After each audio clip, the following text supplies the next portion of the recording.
할렐루야. 반갑습니다. 우리 옆 사람과 인사하실까요? 예수 안에서 사랑합니다. 네. 모든 식물들에게 가장 중요한 부분이 있습니다. 거기가 어디일까요? 뿌리이죠. 뿌리만 살아있으면 나뭇잎이 다 떨어져도, 가지가 다 끊어져도, 줄기가 다 잘려도 다시 살아날 수 있습니다. 아무리 모양이 볼품없고 도저히 무엇인지 알아보지 못할 정도로 훼손이 되었어요.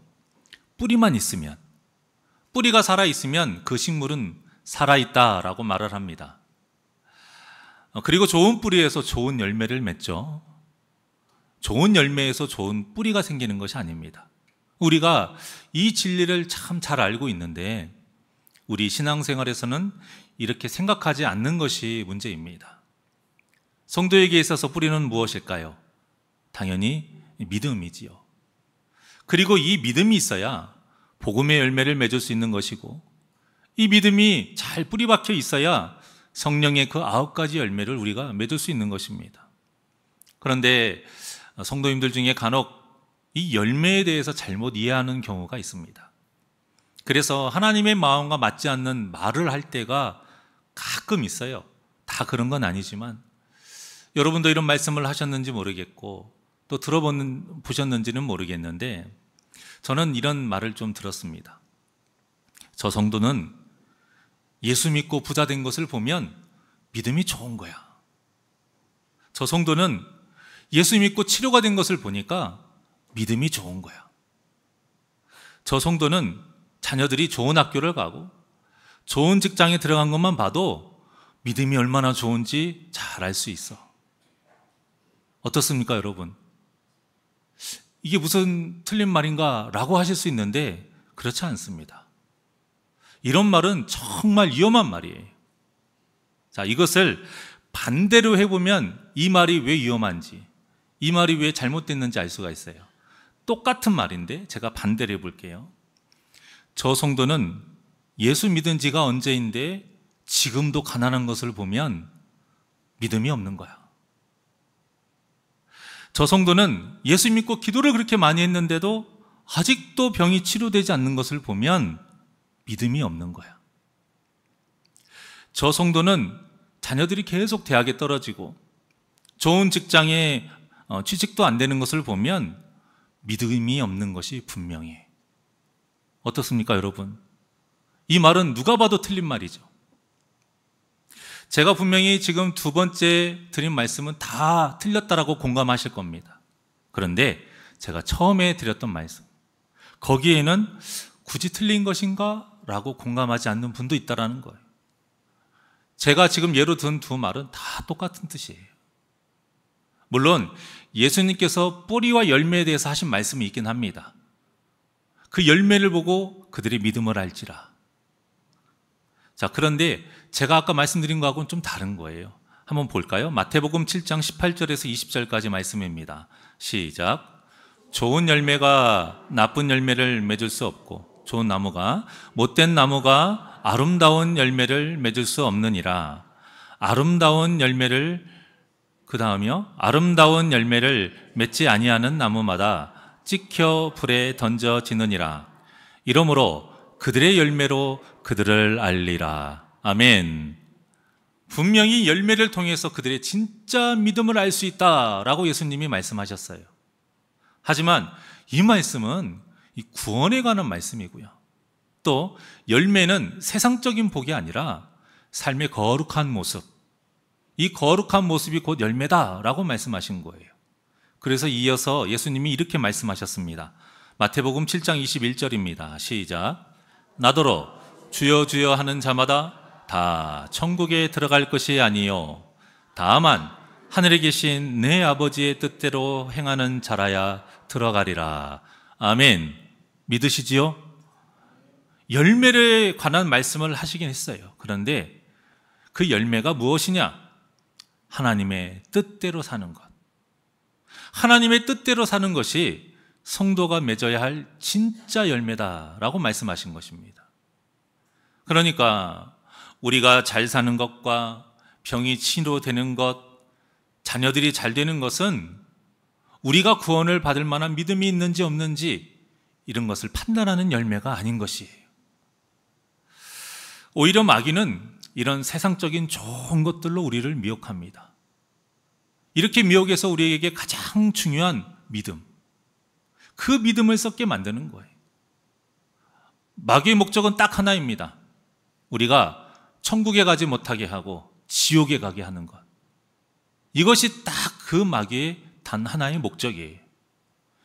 그래서 이 목적을 위해서라면 마귀는 아낌없이 투자를 합니다. 돈을 주기도 하고요, 명예나 어떤 권세를 주기도 하고요, 능력을 주기도 하고, 우리가 하고 싶어 하는 것 다 하게 해줍니다. 사람들이 이 모든 것이 하나님의 은혜다라고 착각을 해도요, 마귀는 전혀 기분 나빠하지 않아요. 왜냐하면 그렇게 오해를 해서 하나님을 찾으면서도 지옥에 가면 마귀에게는 남는 장소거든요. 그러니까 마귀는 우리 사람으로 빗대서 말을 하면 현실주의자가 아니고 이상주의자예요. 마귀가 만약에 현실주의자였으면 절대 지금 당장 손해보려고 하지 않습니다. 그런데 마귀는 그렇지 않아요. 손해봐도 괜찮아요. 절대로 우리를 공격하고 미혹하는 것에 머뭇거리지 않아요. 자신이 뭐 할 수 있는 일이라면 무엇이든지 하고요, 잠을 앉아서라도 하고요, 할 수 있는 많은 정말 노력해서 우리를 넘어뜨리려고 열심히 살아가는 자가 바로 마귀입니다. 우리를 지옥에 떨어뜨리기 위해서라면 아낌없이 투자하는 존재, 이런 존재가 바로 우리의 대적 원수인 마귀인 것이죠. 우리가 마귀가 어떤 존재인지를 정확하게 알아야 되고요, 정확하게 알아야 가장 중요한 뿌리인 믿음을 지킬 수 있는 것입니다. 오늘 본문에 보면 정말 다사다난합니다. 어떻게 삶이 이렇게 굴곡이 있을까 할 정도로 정말로 많은 일을 겪은 한 여인에 대한 이야기가 나와요. 인생은 롤러코스터와 같다라는 말과 같이 이 여인은 극과 극, 정말로 높은 곳, 가장 낮은 곳을 오르락 내리락 하는 일을 겪습니다. 그럼에도 이 여인의 모습이 얼마나 귀하고 아름다운지 하나님께서는 얼마나 길어요. 오늘 본문의 내용이 정말 길죠. 이 긴 내용을 지금 성경에 기록하게 하셔가지고 오늘날 우리에게까지 본이 되게 하신 거예요. 도대체 이 여인의 어떤 점, 도대체 이 여인의 어떤 모습이 하나님은 귀하게 보셨고 아름답게 보셨는가? 오늘 이 말씀을 제가 전하고자 합니다.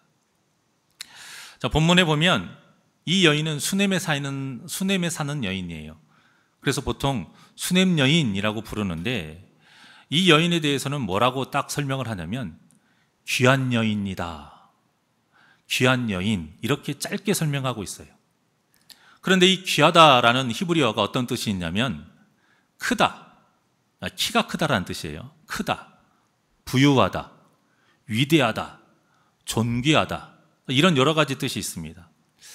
그래서 우리나라 이 번역 성경에 보면 귀하다 하고 부유하다라는 뜻으로 번역되어 있고요, 영어 성경에는 부유하다 하고 위대하다라고 성경이 번역되어 있어요.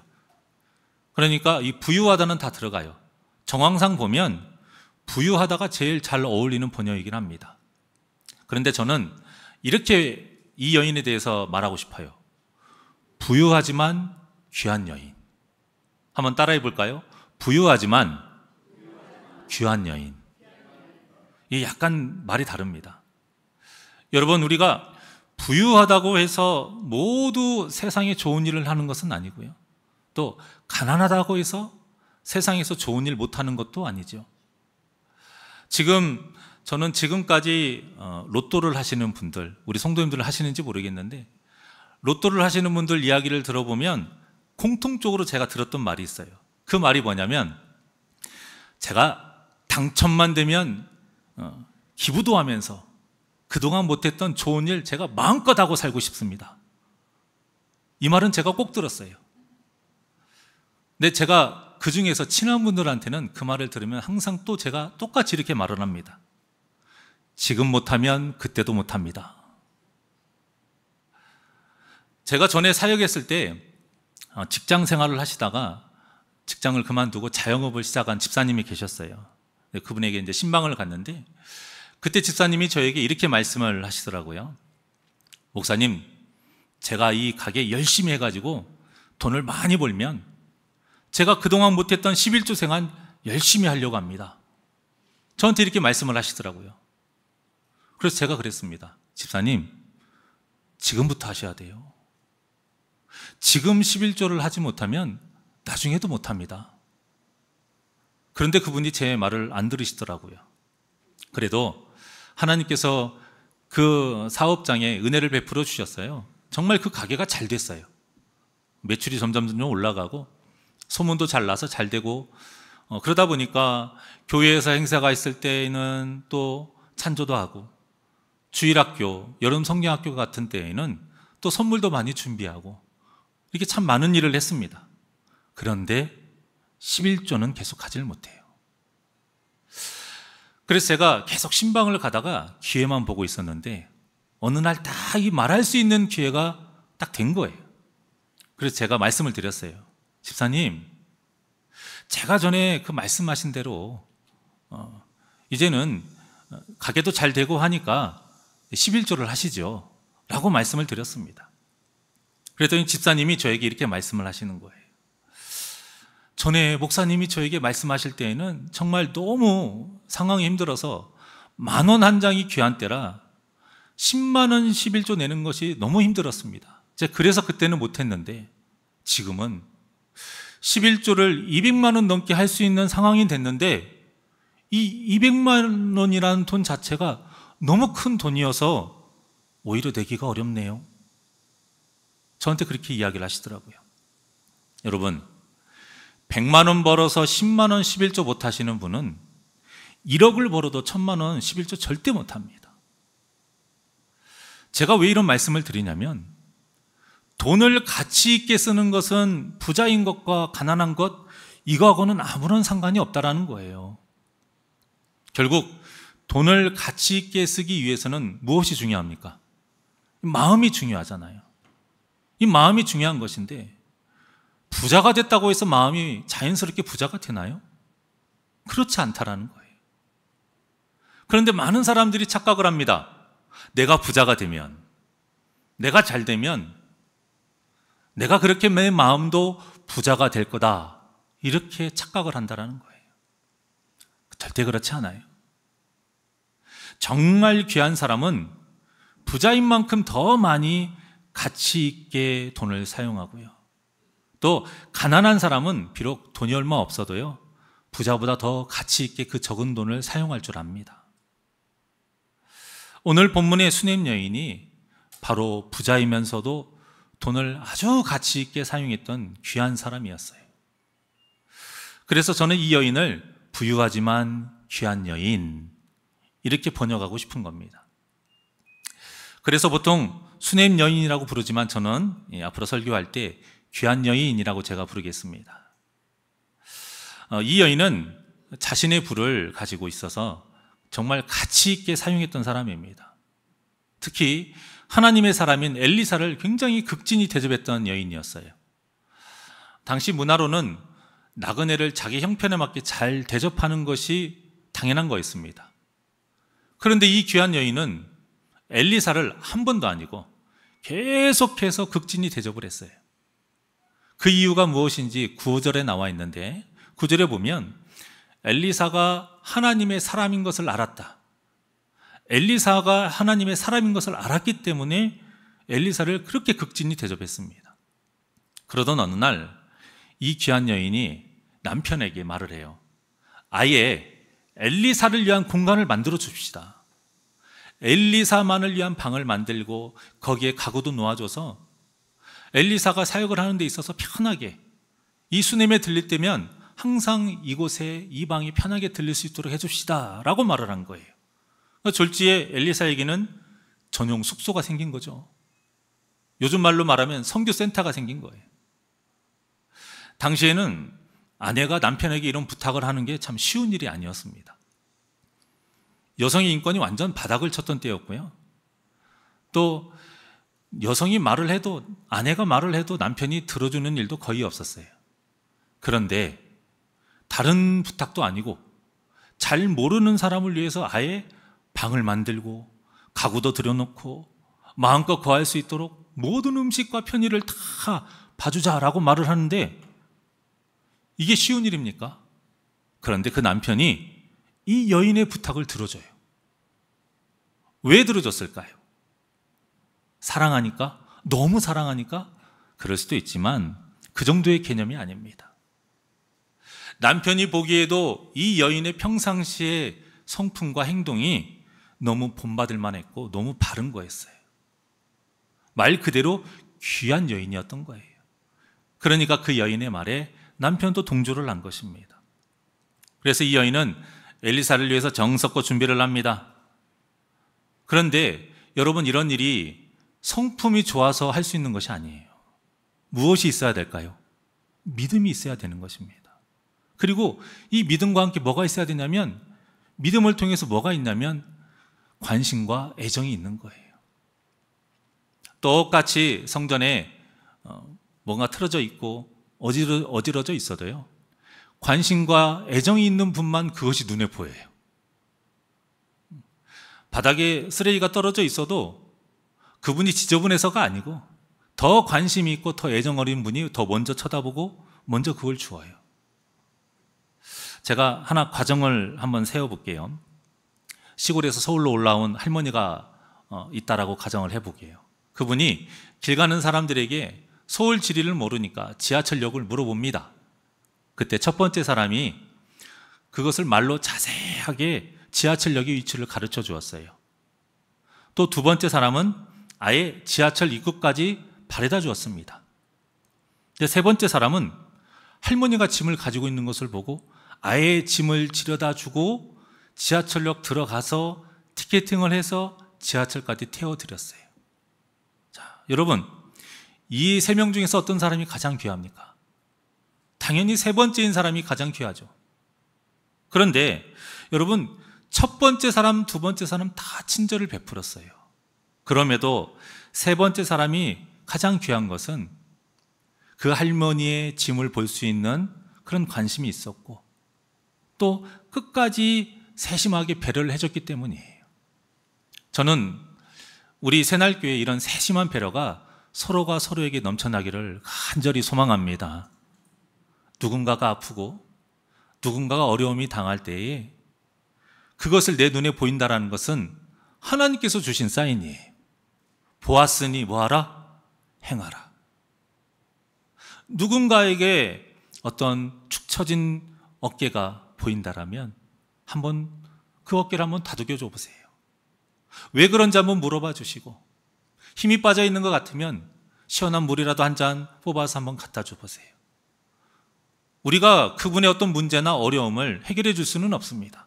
하지만 하나님께서 우리에게 그런 사람의 모습을 눈에 보이게 하신 것은 움직이라는 사인이에요. 신호등이 있는데 빨간불이면 우리가 멈춰야죠. 녹색불이면 가야죠. 우리가 믿음으로 산다라면, 우리가 정말로 영의 사람이라면, 정말로 영적인 사람이 되고 싶다면, 비록 육신의 눈으로 보이는 일이지만 그런 모든 환경, 사람, 이것을 다 하나님이 주시는 사인으로 봐야 됩니다. 간단한 호의나 친절, 이거는 누구나 베풀 수 있어요. 이건 자랑할 것이 못 됩니다. 하지만 세심한 배려, 정말로 마음에서 우러나는 그를 향한 세심한 배려는 아무나 할 수 있는 것이 아니에요. 믿음이 있어야 가능하고요, 그 믿음의 눈으로 바라봐야 가능한 것입니다. 오늘 본문의 이 여인이 이 믿음의 눈이 있었어요. 그래서 귀한 여인이다 라고 말을 하는 것이고요, 엘리사에게 이렇게 세심하게 배려를 할 수 있었던 겁니다. 엘리사가 하나님의 사람인 것을 알았고요, 하나님의 일을 마음껏 할 수 있도록 자기가 할 수 있는 최선을 다해 섬긴 거예요. 전에는 헌신 예배를 오신 어떤 목사님이나 부흥 강사님들이 이 본문을 가지고 뭐라고 전했냐면, 성도님들에게 담임 목사에게 잘해라, 하나님의 사람인 담임 목사에게 정말 잘해야 된다, 이렇게 말씀을 많이 전하셨어요. 물론 뭐 이런 메시지가 없다고는 할 수는 없죠. 이런 메시지가 없을 수는 없지만, 그런데 목사만이 하나님의 백성입니까? 그건 아니거든요. 자, 우리 베드로전서 2장 9절의 말씀을 한번 보죠. 다 같이 시작. 그러나 너희는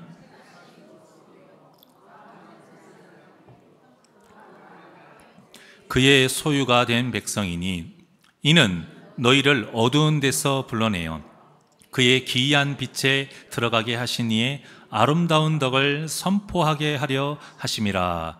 아멘. 분명히 말씀하고 있습니다. 모든 성도가 다 하나님께서 직접 택하셨어요.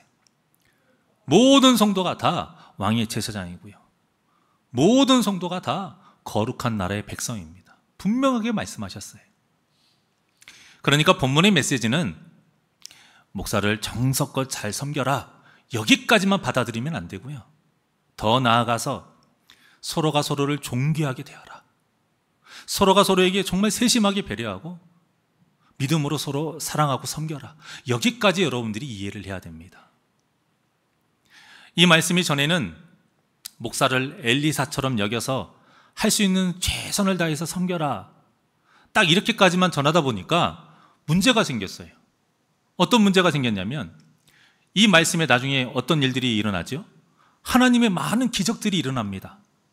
그러니까 사람들이 어떻게 이해를 하냐면, 그래, 하나님의 이 크신 역사와 이 기적을 내가 누리려면 목사님을 잘 섬겨야 하는구나, 이렇게 이해를 한 겁니다. 그렇지 않아요. 정말로 여러분들이 이렇게 이해를 하셨다라면 모든 성도를 잘 섬겨야죠. 이런 하나님의 말씀을 우리가 잘못 이해를 하게 되면 세상적인 기복신앙이 되어버리고요, 미신을 섬기는 거하고 똑같이 되어버립니다. 그러지 않아요. 오늘 본문 말씀의 주제는 이것이 아닙니다. 잘 섬기는 것도 좋고 목사님을 섬기는 것도 좋고 또 모든 성도를 그렇게 섬기는 것 다 좋습니다.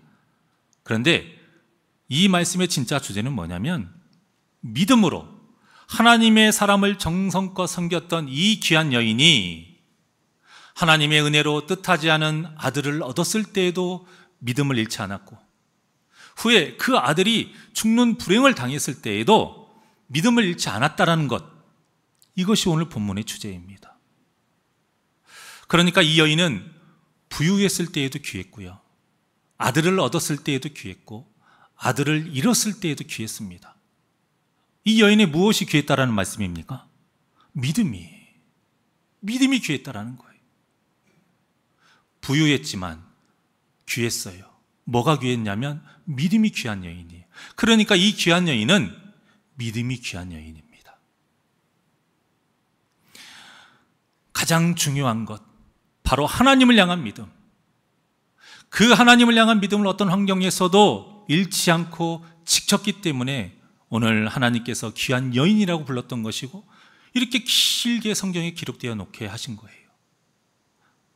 자, 이 귀한 여인의 믿음이 잘 드러나 있는 말씀이 오늘 본문 13절에 있습니다. 우리 13절 다 같이 합독합니다. 시작. 엘리사가 자기 사환에게 이르되 너는 그에게 이르라. 내가 이같이 우리를 위하여 세심한 배려를 하는도다. 내가 너를 위하여 무엇을 하랴?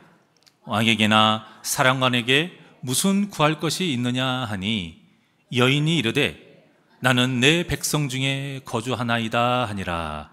아멘. 엘리사가 이 귀한 여인의 섬김에 너무 감동을 받았어요. 이렇게 섬기는 게 쉽습니까? 쉽지 않습니다. 물론 이런 분이 제 주위에 있긴 해요. 그분의 소원이 뭐였냐면, 선교사님들이 한국에 오면 거하실 곳이 없다라는 거예요. 하나님의 일을 너무 열심히 하시고 그렇게 목숨 걸고 하시는데 한국에만 오면, 이 본토에만 오면 거할 데가 없어서, 그분 표현으로는 그래요, 거지처럼 빌어서 사신다는 거예요. 그게 마음이 아프다라는 거예요. 그래서 그분이 소원이 뭐였냐면, 자신이 집을 지을 때 선교사님들을 위한 그 방을 따로 만드는 거였어요. 그런데 작년에 그분이 정말로 지었어요, 집을. 그래서 저보고 언제 놀러 오냐고. 2층 집을 지었어요. 그리고 2층을 아예 다 선교사님을 위한 딱 공간으로 만들어 버렸어요. 방, 거실, 주방, 욕실부터 해서 딱 그렇게 만들어 버렸어요. 너무 기뻐하시더라고요. 저도 너무 그 소식을 듣고 너무 기뻐했습니다. 여인의 이 섬김이 엘리사가 얼마나 기뻤겠습니까? 그래서 엘리사가 사환에게 이 여인을 한번 불러오라 한 거예요. 당시 엘리사가 나름 지위가 있었거든요. 왕의 인맥도 있었고 사령관의 인맥이 있었어요. 말만 하면 이 여인에게 필요한 것을 해줄 수 있었기 때문에 물은 겁니다. 무엇이 필요하냐라고 물었어요. 그랬더니 이 여인이 뭐라고 대답합니까? 13절 마지막에 보면 나는 내 백성 중에 거주하나이다. 이 말이 뭐냐면 저는 하나님의 백성인 것만으로도 충분합니다. 이런 뜻이에요. 저는 하나님의 백성인 것만으로도 충분합니다. 얼마나 귀한 믿음의 고백입니까? 이 귀한 여인의 고백이 저와 여러분의 고백이 되기를 원합니다. 부유해서 필요한 것이 없어서 필요 없다라는 게 아니에요.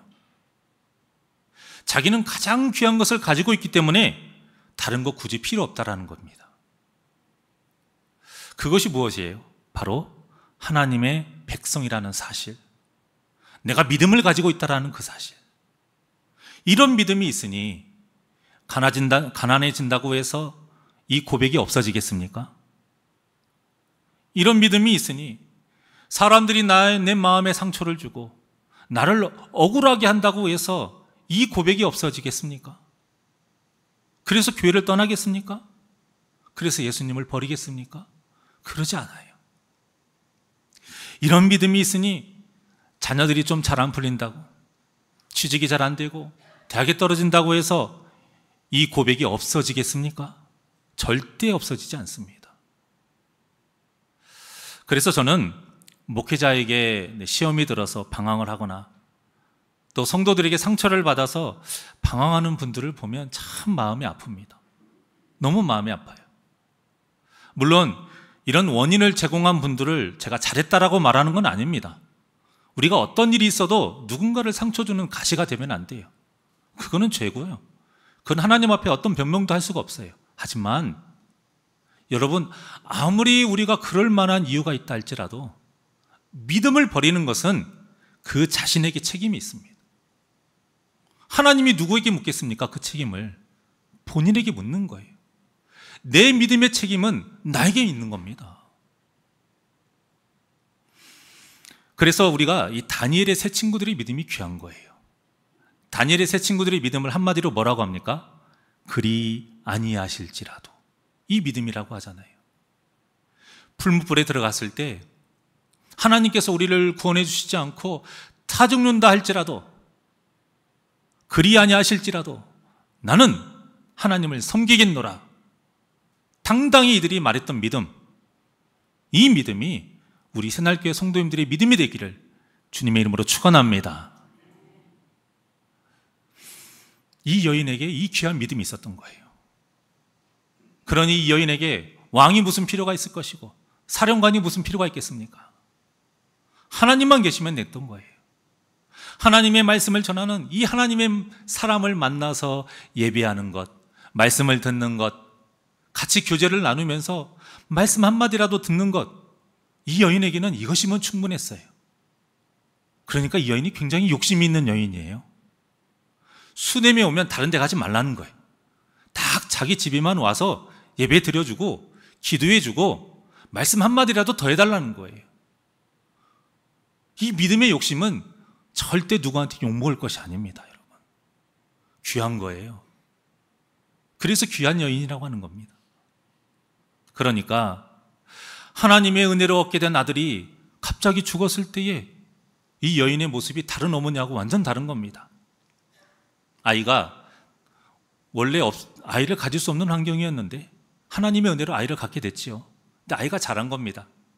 아버지 옆에서 놀고 있는데 갑자기 머리 아프다고 계속 소리를 지르면서 막 몸부림치는 거예요. 그래서 아버지가 이 아들을 어머니에게 좀 데려다 줘라, 사원에게 시킨 거죠. 그래서 이 아이가 어머니 무릎에 있다가 죽어버린 거예요. 그런데 이 아들이 죽은 후에 이 여인이 어떻게 했냐면 막 난리 핀 것이 아니에요. 우리가 보통 아이가 갑자기 죽으면 어떻게 될까요? 소리를 지를 거 아닙니까? 너무 슬퍼서 아이의 이름을 부르면서 좀 제발 도와달라고 사람들에게 요청을 할 거 아닙니까? 그런데 이 여인이 아들의 죽음을 알리지를 않아요. 그대로 엘리사의 침대로 놓습니다. 다른 침대도 아니고 엘리사의 침대에 놓고요, 문을 닫아버려요. 남편에게도 말을 하지 않습니다. 그리고 대신 뭐라고 하냐면 남편에게 나에게 사원 한 명하고 말을 주십시오. 그러면 낙이 한 마리를 주죠. 내가 지금 엘리사를 만나러 가야겠습니다. 급한 볼일 있는 것처럼 말을 한 거예요. 그러니까 남편이 당황을 하지요. 아니 지금 엘리사를 만나는 날도 아닌데 무슨 급한 일이 있다고 지금 나에게 나귀를 달라고 합니까? 라고 말을 할 때에 여인이 뭐라고 하냐면 평안하다라고 말을 해요. 평안하다. 이 평안하다가 히브리어로 우리가 잘 알고 있는 샬롬입니다.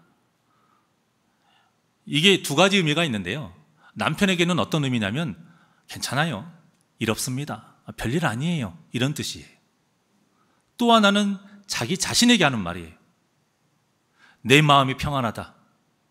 나는 하나님을 믿기 때문에 나는 하나님의 사람에게 가서 이 문제를 해결받을 거기 때문에 나는 평안하다. 지금 믿음의 고백이 있는 거예요.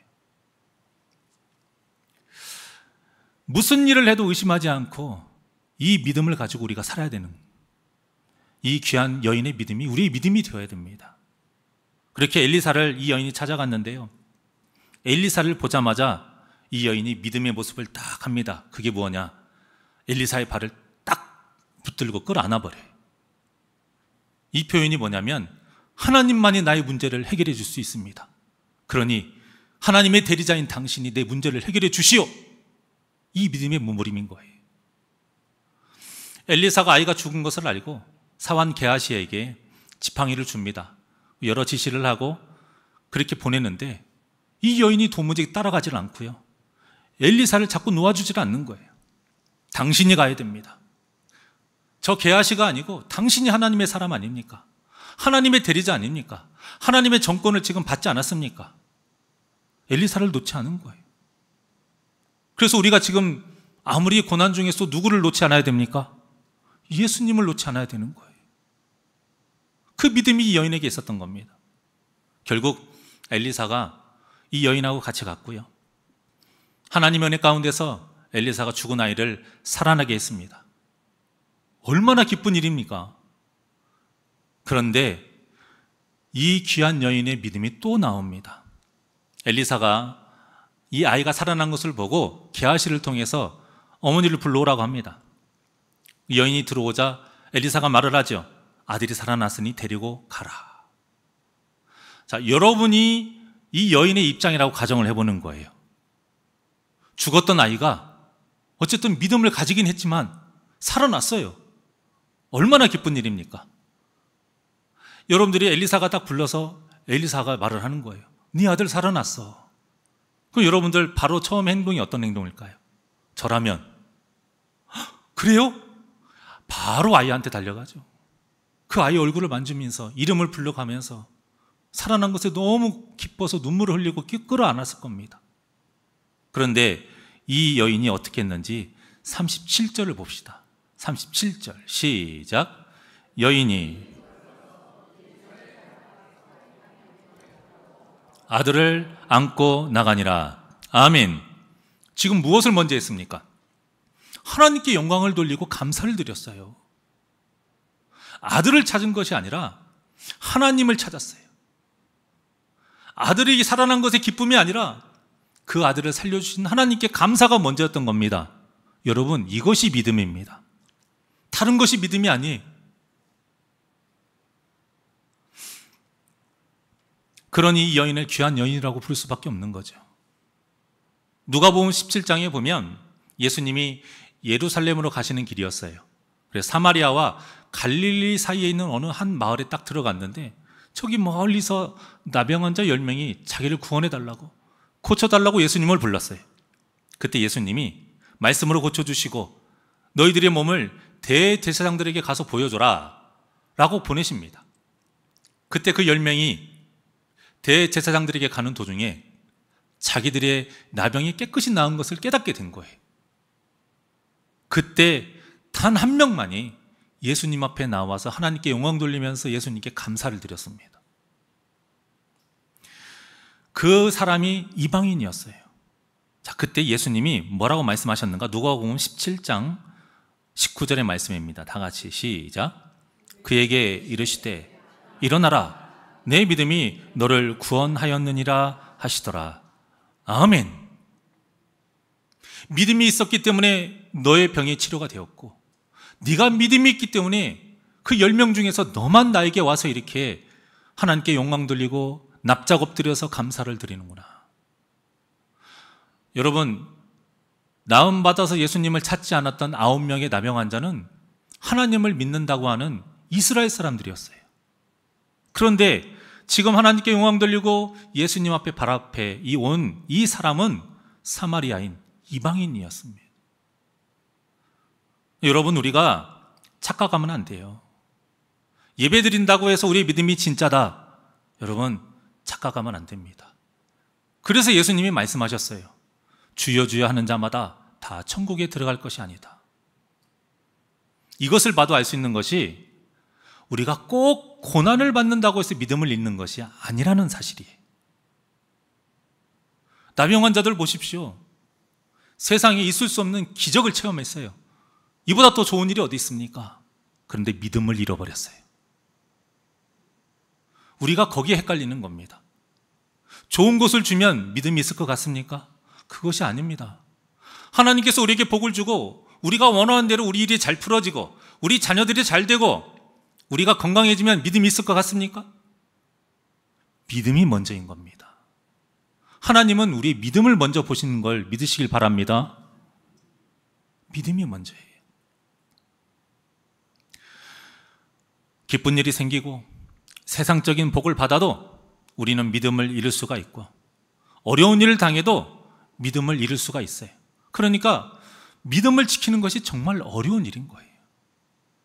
하지만 본문의 이 귀한 여인은 처음부터 끝까지 복을 받은 상황이든 화를 당한 상황이든 그런 거에 상관없이 믿음을 굳건히 지켰습니다. 사랑하는 여러분, 여러분에게 이 귀한 여인과 같은 믿음의 뿌리가 깊게 뻗어 있기를 원합니다. 그리고 세상적인 이 복된 열매를 맺기 위해서 신앙생활을 하는 것이 아니라 복음의 열매와 거룩의 열매와 성령의 열매를 맺기 위해서 말씀과 기도로 바로 서시기를 바랍니다. 그래서 기쁠 때나 슬플 때나 오직 하나님 말을 바라보며 예수님을 주인 삼고 성령님의 도우심으로 승리하는 저와 여러분이 되시기를 주님의 이름으로 간절히 축원합니다. 이 시간 부르신 곳에서 하나님께 찬양하겠습니다.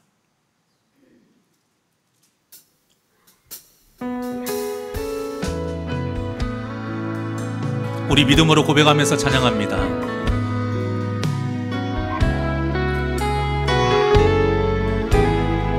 따스한 성령님,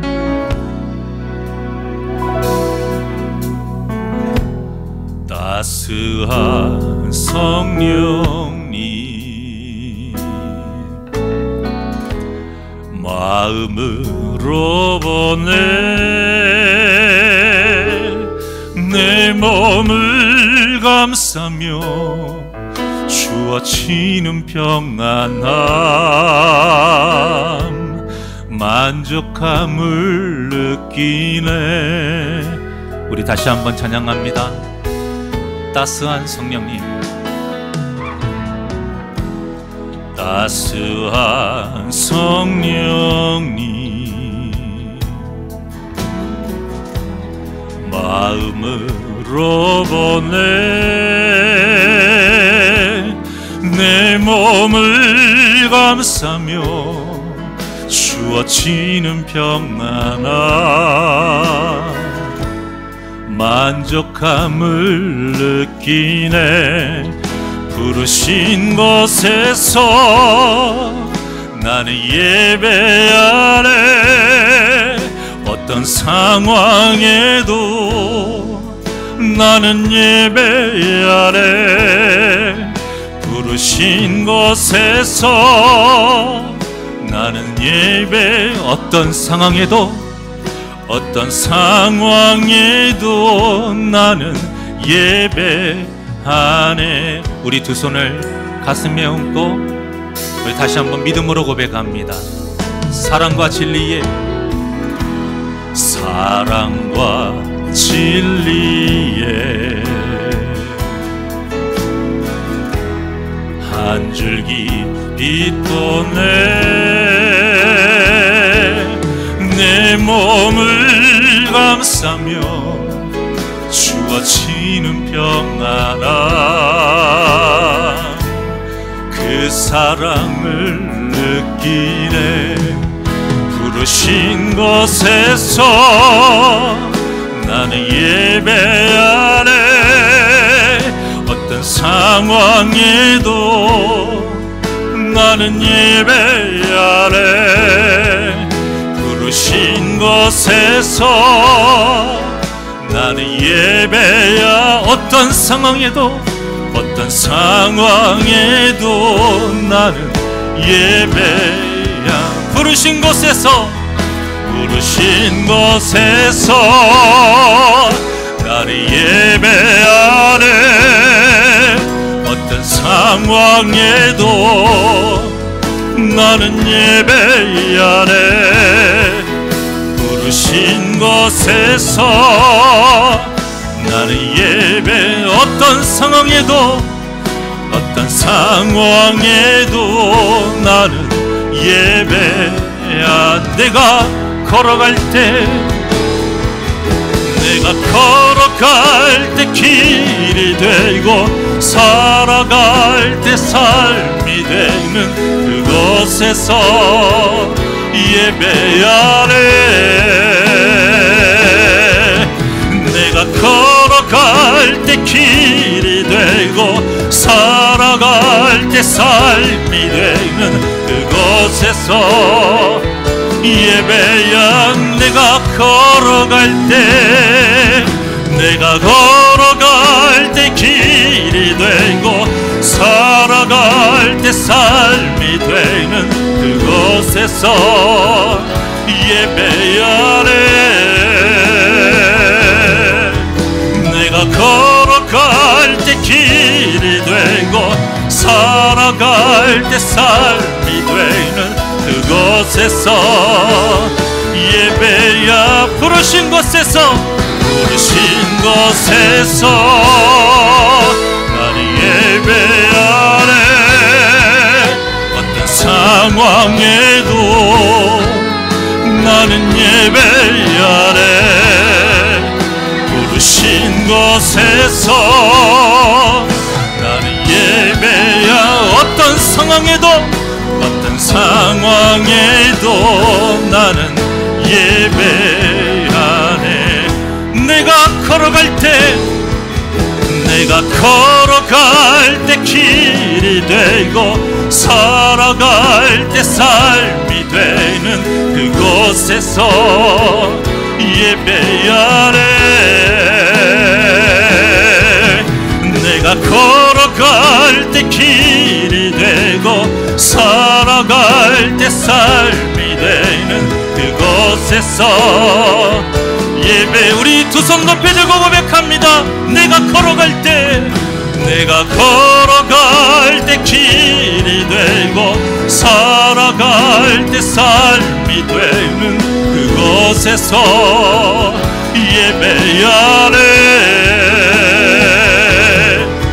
내가 걸어갈 때 길이 되고 살아갈 때 삶이 되는 그곳에서 예배야. 부르신 곳에서, 부르신 곳에서 나는 예배하네.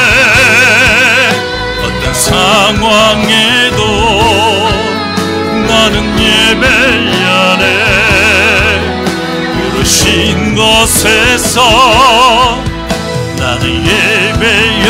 어떤 상황에도 어떤 상황에도 나는 예배하네. 부르신 곳에서 부르신 곳에서 나는 예배하네. 어떤 상황에도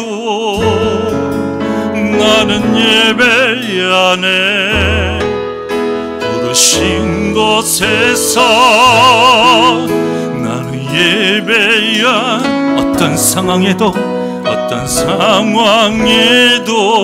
나는 예배하네.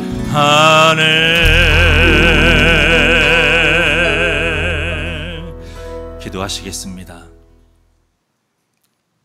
은혜가 풍성하신 하나님, 하나님 은혜 가운데 자격 없는 우리가 하나님의 자녀가 되었습니다. 그 자녀가 된 그 기쁨을 알고 우리의 믿음을 굳건히 세워서 하나님이 원하시는 거룩한 삶의 그 열매를 맺는 우리 귀하고 복된 성도님들 되게 하여 주시옵소서. 우리가 믿음으로 맺어야 할 열매는 세상의 복이 아닙니다. 눈에 보이는 것이 아니요, 내가 하고 싶은 것, 내가 원하는 것이 아닙니다. 오히려 그것을 통해서 마귀가 우리를 넘어뜨릴 수가 있습니다.